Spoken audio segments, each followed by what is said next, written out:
60,000 आदमियों के प्रोग्राम को मेरे लिए बड़ा मत समझो। ये 10 करोड़ रुपए का घर कैसे बना? 1 करोड़ रुपया फीस लेता है यहाँ तक आने की। आप नाम लेने से भी झिझक रहे हो। धीरेन्द्र शास्त्री। ये इस प्रकार की बातें आप सोशल मीडिया पे वायरल होने के लिए, हवा बनाने के लिए नहीं कर रहे। जिस दिन हरियाणा का यूथ जाग गया और मेरा साथ देना शुरू कर दिया ना, उस दिन मैं सिखाऊंगा राजनीति क्या होती। कुछ लोग तो ये भी कहते हैं कि पाकिस्तान से फंडिंग है। अगर मंदिर मस्जिद से ही देश का हाल होता है तो फिर मेरा मानना ये, घरों में मत रहो, हर चीज को मंदिर मस्जिद बना दो। और आप लोगों के सामने मैं ये सेट करता हूँ, छोड़ो मुंह ढक देना। अगर एक औरत का हो सकता है उसका खुद का बच्चा भी पीछे से देख के ये बोल दे अपनी माँ को क्या मार है। अगला चुनाव आप लड़ेंगे? वसंत लगभग कोई करोड़ों रुपए का। ये जो दवाइयों का काम है वो काम ना तो मेरा है ना मेरे नाम है। यूट्यूब फेसबुक से तो आप भी कमाते हो। कृष्ण भगवान की शादी में कितनी गायें काटी गई। हरियाणा के अंदर हर मंदिर और गौशाला में जब रागनी प्रोग्राम होता है उसके अंदर लड़कियां नचाई जाती हैं। जो आरती जी हैं उनके बारे में कहा जाता है कि उनके और आपके उनकी शादी से पहले ही कुछ संबंध है। ये आंखों में पानी अभी भी आ रहा है आपकी बात सोचते हुए। पाजी गरीबी बहुत नजदीक से देख रखी है, गरीब की क्या हालत होती है ये अच्छे से जानते हैं। मेरी पत्नी पर्दे के पीछे सबसे ज्यादा रोती है। अंदर से बहुत स्ट्रोंग हूँ मैं जेल जाने से नहीं डरता, मैं मरने से नहीं डरता, मैं कटने से नहीं डरता। घर से निकलता हूँ कभी ये नहीं पता होता मैं वापिस आऊंगा नहीं आऊंगा। हर्ष भाई नमस्कार। भाई को राम राम। कैसे हैं जी आप? बहुत बढ़िया, आप बताओ। मैं बढ़िया हूँ जी। मैंने एक आपके प्रोग्राम अटेंड करने के बाद एक वो डाली सोशल मीडिया पे फोटो। काफ़ी भाइयों के मेरे पास मैसेज आए कि आप तो बिक गए। तो मैंने खैर उनको ये भी कहा कि ऐसा कौन सा हर्ष भाई ने मेरी राज्यसभा की सीट दे दी जो मैं बिक गया जी। दूसरा मैंने ये भी कहा उसमें बीच बीच में कि कुछ मुद्दे ऐसे हैं, पाखंडवाद वाला जो बहुत एक्सट्रीम मुद्दा है उसको लेके, या सरकार की जो गलत नीतियां हैं उनको लेके हम आपका पूर्णतः उन बातों पे समर्थन करते हैं। बहुत सारी ऐसी चीज़ें हैं। इसके अलावा भी अगर हम बात करें तो लोगों के इल्ज़ाम आ रहे थे बार बार, ब्लेम, वो हर बात पे आप पे ब्लेम लगा रहे थे। और शायद हो सके कि कुछ लोग यूँ भी समझे इसको, हमारी बातचीत को, कि स्क्रिप्टेड है। तो मैं पहले ही बता दूं, हाँ स्क्रिप्टेड है भाई, अगर आपको ऐसे ही समझना है तो इस बात को। मतलब आज बैठने का मतलब ये है कि मैंने आपसे जो कहा था, मैंने आपसे ये कही थी कि इस बातचीत में सिर्फ मैं ब्लेम लगाना चाहूँ। किस प्रकार के और कैसे कैसे ब्लेम लगेंगे वो बातचीत तय करेगी। ब्लेम ऐसे बहुत सारे हैं। सब तो बड़ा ब्लेम तो जो फिलहाल चल रहा है वो ये है कि चंदा चोरी करके घर बना लिया। पहले तो मैं आपका एक चीज़ के लिए धन्यवाद करना चाहता हूँ जी। मेरे जीवन में मैं जिस इंसान को फॉलो करता हूँ, जिससे सीखता हूँ, उनमें से आप एक हो, जिससे मेरे को नॉलेज मिलती है। सीखना सिखाना ज़िंदगी है, उम्र उसमें देखी नहीं जाती। तजुर्बा किसी का भी ज़्यादा हो सकता है किसी भी चीज़ में। तो आज मैं उस इंसान के सामने बैठा हूँ जिनसे मैं सीखता हूँ, मतलब इंस्पायर होता हूँ। आपके इल्ज़ाम भी मेरे को अच्छे लगेंगे। मैं चाहता ये हूँ कि कोई एजुकेटेड पत्रकार बातें करे, एजुकेटेड इंसान बात करे, उससे मैं कुछ ना कुछ सीख के घर जाऊँगा। अब बात आती है आपके इल्ज़ामों की। अब आप बताइए क्या बोला था आपने? चंदा चोरी करके घर बना लिया। जी जी। कितना क्या चंदे की बात हुई आपकी नज़रों में? आपने आइडिया भी लिया होगा कि कितना चंदा लिया है, कहाँ से लिया है? ये एक नॉर्मल एक बात है लोगों की। कुछ लोग तो ये भी कहते हैं कि पाकिस्तान से फंडिंग है, कुछ लोग ये कहते हैं मेवात से फंडिंग है, कुछ लोग ये कहते हैं कि भाई सिर्फ मुसलमानों ने चंदा दे रखा है, और वो भी इसलिए दे रखा है कि पाखंडवाद के खिलाफ जो है वो हिंदू धर्म को टारगेट करते हैं, तो मुसलमान ने चंदा दे रखा है और चंदा चोरी करके वो कर लिया, घर बना लिया। जो कीमत बताई जा रही है ना घर की, उसमें भी लोग कह रहे हैं ये सेम चीज़। कीमत क्या?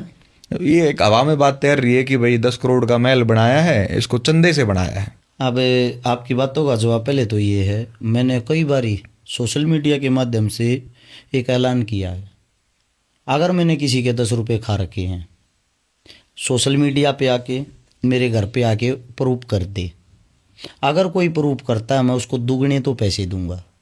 स्वयं सोशल मीडिया पे उसकी वीडियो डालूंगा, इस भाई के मैंने पैसे खाए हैं, इतने खाए हैं, और ये आज इसको दुगने करके लौटा रहा हूँ, और आप लोगों के सामने मैं ये एक्सेप्ट करता हूँ मैं चोर हूँ। कहने वाले पता नहीं क्या क्या बोल देते हैं, लेकिन आज तक कोई सामने तो नहीं आया। दूसरी चीज़, आप चंदे की बात ही करते हो, तो चंदे से किस किस ने घर बनाए? चंदे से घर बनता हो तो आज तक सभी बना लेते, गरीब कोई भी नहीं होता। सबसे पहले तो चंदे से घर बनाना चाहिए उन भिखारियों को जो रेलवे स्टेशन पे बैठ के भीख मांगते हैं, बस स्टैंड पे बैठ के भीख मांगते हैं। भीख से या चंदे से कभी घर बन सकता है क्या? या तो भाई उस चीज़ को प्रूफ करो। अगर प्रूफ नहीं करते और आप चंदा चोर इस टाइप का इल्ज़ाम लगाते हो तो इसका मतलब आपको मेरे से कोई ना कोई पर्सनल जलन है। प्रूफ कर दो, मैं मान लूँगा। अच्छा मैं, चलो ठीक है, मैं चंदा चोरी करता हूँ, मेरी पत्नी को, मेरे परिवार को, मेरे बच्चों को, छोटे छोटे बच्चे, मेरे रिश्तेदारों तो ये कहते हैं चंदा चोरी करते हैं, चंदा चोरी से घर बना लिया, चंदा चोरी से गाड़ी ले ली। कोई ये भी कहता, आपको खुद भी सुनने में आया होगा, किसी नेता मंत्री ने पैसे दे दिए। ये चीज़ें, ये बातें जब आप ऊपर जाते हो, एक गरीब घर से, गरीब परिवार से उठकर आप तरक्की करते हो, तो जब आपको इंसान रोक नहीं पाता ना, वो आपकी तरक्की से जड़ता है, वे आप पे ऐसे ही कोई ना कोई ऐसी बातें फेंकेंगे कि ये इन्हीं सवालों में उलझा रहेगा। और जैसे ही सफाई देनी शुरू करेगा, इसकी सफाइयाँ ख़त्म होगी, उसके बाद उनका नेक्स्ट क्वेश्चन फिर आ जाता है, उसी के अंदर से फिर क्वेश्चन ढूंढ लेते हैं। अगर आप उनका रिकॉर्ड चेक करोगे या उनकी प्रोफाइल आईडी चेक करोगे, ज़्यादातर वे किसी न किसी पार्टी के वो वर्कर मिलेंगे जो सोशल मीडिया पर 5-10 हज़ार रुपये की नौकरी करके कीचड़ उछालने का कार्य करते हैं। तो ये जो इल्ज़ाम है, कुल मिला के आप ये कहना चाहते हो कि ये बेबुनियादी इल्ज़ाम लग रहे हैं लगातार, जो चंदा चोरी के आपके ऊपर लग रहे हैं? मैं नहीं कहता बेबुनियाद है, मैं चोर मानने को तैयार हूं, साबित करो। सीधी सी बात है, साबित करो दो, मैं मानने को तैयार हूं। दूसरी बात, आपने कितने चोरों को पकड़ा? जो इल्ज़ाम लगाते हैं उन लोगों ने आज तक कितने चोरों को पकड़ा है? चोर मैं बताऊं आपको, एक एमएलए की सैलरी कितनी होती मंथली? आपसे पूछ रहा हूँ। लगभग 2 लाख के आसपास। 2 लाख के आसपास, शायद 2 लाख रुपए उसको खर्चा भी मिलता है, फोन का, काफी, डीजल का। 4 लाख रुपए हो गए। 1 लाख और मान लो किसी भी चीज़ का, 5 लाख रुपए लगा लो। सालाना उसके कितने रुपए हो गए सैलरी के? 12 पंजे 60 लाख। अब 60 लाख में 5 साल के अंदर उसके कितने रुपए हो गए? 6 पंजे 30, 3 करोड़। 3 करोड़ रुपए वो सालाना कमाता है, वो खर्चा भी करता है, गाड़ी भी घुमाता है, शहर के अंदर भी रहता है। भाई साहब, किसी ने आज तक पूछा? एक बार एक एमएलए चुनाव लड़ने के बाद 5-5 करोड़ रुपए की 10-10 तो गाड़ियां खड़ी कर लेते हैं, 50-50, 100-100 करोड़ रुपए का मकान बना लेते हैं। क्या ये पत्रकार, क्या ये सोशल मीडिया किसी एमपी एमएलए से पूछ सकती है ये कि आपकी टोटल सैलरी तो 3 करोड़ थी, उसमें आपने घर को भी चलाया, गुजारा भी कराया, ये 500 करोड़ रुपए का, 1000 करोड़ रुपए का बिजनेस कैसे खड़ा कर दिया? वहाँ सवाल नहीं कर सकते, क्योंकि पहले तो वो इनका गला पकड़ेंगे, फिर इनको कूटेंगे, फिर इन पे मुकदमा लगवाएंगे। वो हमारे जैसों को रोक सकते हैं, उनको हमारे जैसों को आगे नहीं बढ़ने देना। उनको ये शांति नहीं है कि गरीब घर से ऊपर उठ के ये तरक्की क्यों कर रहा है, ये किसी से सवाल जवाब क्यों करता है। अगर मेरे सवाल में कोई कमी हो, मैं बोलता हूँ असली चोर तो वो लोग होते हैं, असली लुटेरे तो वो लोग होते हैं, हमारी मेहनत से हम जो टैक्स देते हैं उससे वो अपना घर भरते हैं। भाई साहब, रोकना तो उनको रोको। दूसरी बात, क्या हर शिकारा ने पहली बार मकान बनाया? मकान तो आधे देश ने बना रखा है, मतलब इस बात को भी मुद्दा बना दिया कि चंदे से मकान बनाया, चंदे से मकान बनाया है। भाई साहब, हरियाणा के अंदर बहुत सारे यूट्यूबर होंगे आपकी नज़र में भी, जो एक सोशल मीडिया के माध्यम से पैसे कमाते हैं। आपको पता होगा यूट्यूब, फेसबुक पैसे देती है जी। और आजकल तो ये ऐड भी बहुत ज़्यादा करने लगे कि एक ऐड के 15-15, 20-20, 30-30 हज़ार रुपये लेते हैं। यूट्यूब फेसबुक से तो आप भी कमाते होगे? बहुत ज़्यादा कमाता हूँ, कमाई दिखा दूँ आज आपको? नहीं, आप अगर दिखाना चाहते हैं तो बिल्कुल। मैं 2015-16 से मैंने फेसबुक चलानी शुरू की थी, शायद 15 से, और मैं सबसे पुराना, ये जितने आजकल जो आ रहे हैं इन सबसे पुराना हूँ। मैंने ही, मार्क जुकरबर्ग ने फेसबुक बनाई थी, मैंने ये बताया था लोगों को शेयर कहाँ से होता है। शेयर टू ग्रुप का मेरा डायलॉग भी बड़ा फेमस था। वीडियो को कैसे शेयर करते हैं? सोड़े हाथ न शेयर का बटन होगा, वहाँ जाकर ओड़े हाथ न ग्रुप होंगे, शेयर टू ग्रुप कर दो, सभी ग्रुपों में शेयर कर दो। और तो मैं उस टाइम से फेसबुक चलाता हूँ, तो शायद फेसबुक की पकड़ मेरी थोड़ी ही ज़्यादा होगी उस चीज़ पे, सोशल मीडिया पे। ये जो आजकल एक दो अपने पहलवान भाई हैं, जैसे कि उदाहरण के तौर पर नाम बताता हूँ, राहुल धांधलानिया भाई है, शायद देसी लड़का, बड़ा अच्छा लड़का है, उसकी पीठ पीछे हम उसकी बातें करें तो अच्छा ही होगा। उस लड़के ने, उसके अंदर एक क्वालिटी मेरे को अच्छी लगी, उसने आज तक किसी की ऐड नहीं की है, वो चाहो तो कर सकता है। ठीक बात है। यानी कि उसने ऐड से रुपया नहीं कमाया है, लेकिन वो स्वयं कमाई बताता है कि मेरी सोशल मीडिया पे यार अर्निंग है, मैं जो ब्लॉग बनाता हूँ। उस चीज़ से उसने घर बना लिया, उस चीज़ से उसने गाड़ी ले ली। क्या उससे किसी ने सवाल जवाब किया? एक और है सुंदर सांगवान भाई, वो मेरा भाई उसने सोशल मीडिया की कमाई वो खुद दिखाता है। हालांकि मैं नहीं मानता कि उन्होंने इतने कमाए होंगे सोशल मीडिया से, उनके अपने पर्सनल काम धंधे भी होंगे बेचारों के, मेहनती भाई हैं वे, मैं उन पे कोई उंगली नहीं उठा रहा। मैं उनकी तारीफ करते हुए ये बताना चाहता हूँ, सुंदर सांगवान ने शोरूम किया है, कोठी खड़ी कर दी सिर्फ सोशल मीडिया की कमाई से। बहुत सारी लड़कियां हैं जिन्होंने सूटों की दुकान खोल ली, सूटों का बिजनेस खोल लिया, जिन्होंने सूटों की जो ब्रांच हो 1 करोड़ रुपए की देने लगी, और उसी ब्रांच में चीफ गेस्ट जाती हैं तो चीफ गेस्ट जाने की थार गाड़ी लेती हैं। उन पर तो किसी ने उंगली नहीं उठाई। दुनिया भर के घर बैठकर वैद कुछ कुछ बेच कर ऐड कर रहे हैं, उन पे तो किसी ने उंगली नहीं उठाई। आप पैसा कैसे कमाते हो? आरएस चिकारा आज आपके सामने कुछ दिखाना चाहता है और आपको वो देखना पड़ेगा। पहले तो मैं आपको अपनी फेसबुक की कमाई दिखाता हूँ, मैंने कितनी तरक्की और कितनी कमाई की है। ये आरएस चिकारा का यूट्यूब चैनल है। साफ शब्दों में क्या लिखा हुआ? Your channel is not currently able to earn. इसका मतलब तो पता होगा? पैसे कमाने के आपका चैनल योग्य नहीं है, योग्य नहीं है। अब मैं दिखाता हूं आपको फेसबुक पेज मेरा स्वयं का, जनवरी 2015 से दिखा रहा है ये कितने रुपए मैंने कमा रखे हैं ध्यान से देखो। $0। अब ये फेसबुक पेज की ऐड के लिए भी आपको दिखाता हूं, इस पे क्या लिखा हुआ स्वयं देख लो आप। नहीं चला सकते, ठीक नहीं चला सकता ना मैं। अब बात यह आती है, मैं सोशल मीडिया से मंथली बताता हूँ 10 लाख रुपए मैं कमा सकता हूँ। मेरी बहुत सारी वीडियो करोड़ों में, लाखों में, मिलियनों में जाती हैं। डेली मेरे पास काम है, डेली मैं समाज सेवा करता हूँ, डेली मैं कुछ ना कुछ डालता हूँ। जब मैं मेरी सोशल मीडिया से 1 रुपया नहीं कमा रहा, ये तो मेरा अधिकार होगा ना।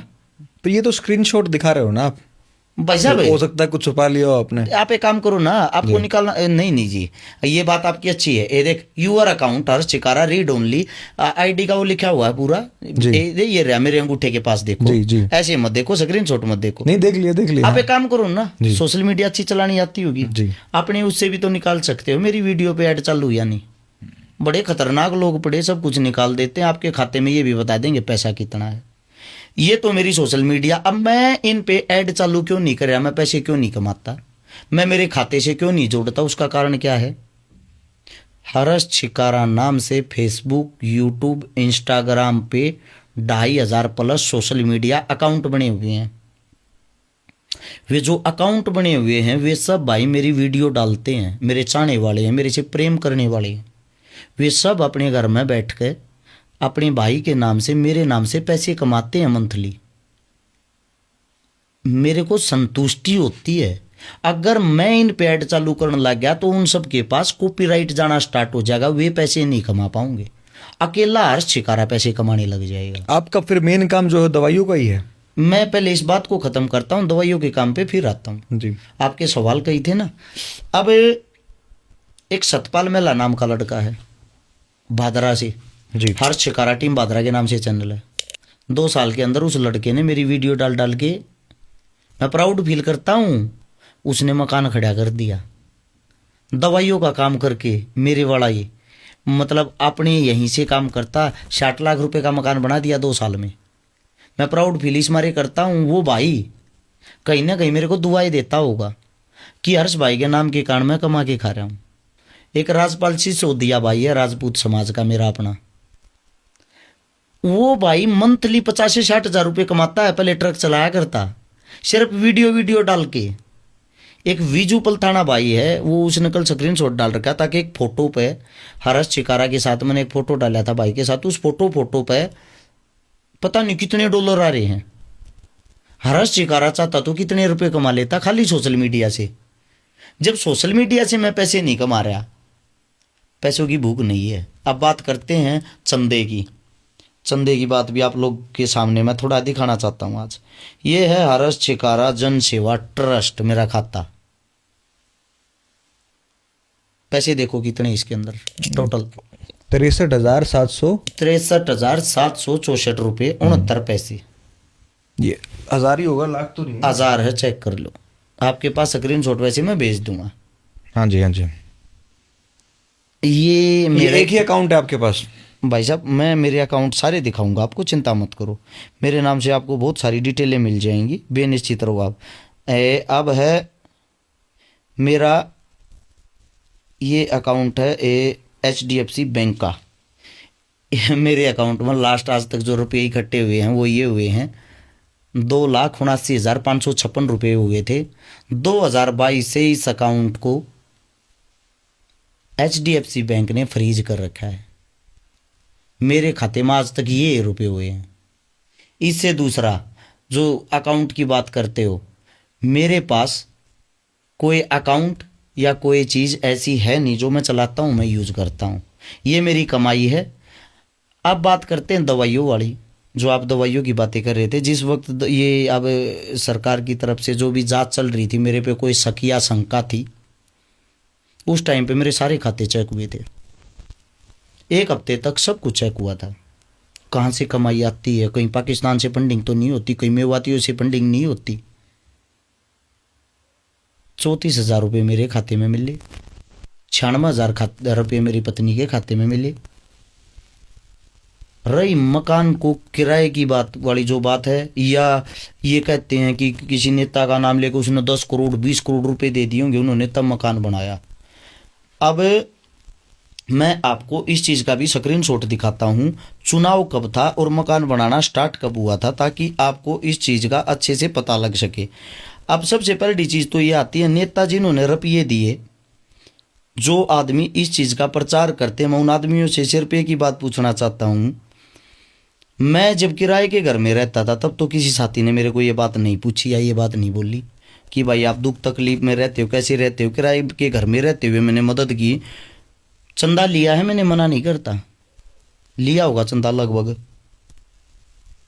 कोई करोड़ों रुपए का, लेकिन उन गरीब बहन बेटियों के लिए लिया है जिनको मैं एक आखिरी उम्मीद लगता था। मेरे घर के बाहर आके जिन्होंने ये कहा भाई ना तो गाँव ने मदद की ना किसी साथी ने मदद की, उम्मीद करके तेरे दौर आए हैं भाई, तू मना मत कर दिए, तेरे घर के बाहर कार्ड धर कर जा, हाँ और जब तू नहीं आया ना भाई हमारा ब्याह नहीं होगा, हमारे फेरे नहीं होंगे। अब यहाँ पे इंटरेस्टिंग बात ये है, आपने खाते दिखा दिए, पैसे खातों में नहीं, सोशल मीडिया से नहीं आ रहे।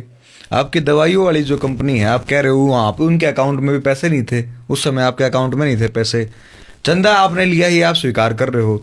तो ये या तो चंदे का पैसा इस्तेमाल हुआ घर बनाने के लिए, या फिर जब आपने इलेक्शन लड़ा तो आप पे जो इल्ज़ाम लगता है कि आपने 5-7-10 करोड़ रुपए जो है वो दूसरे कैंडिडेट से, जो बीजेपी का कैंडिडेट था डॉक्टर अरविंद शर्मा, उनसे लिए।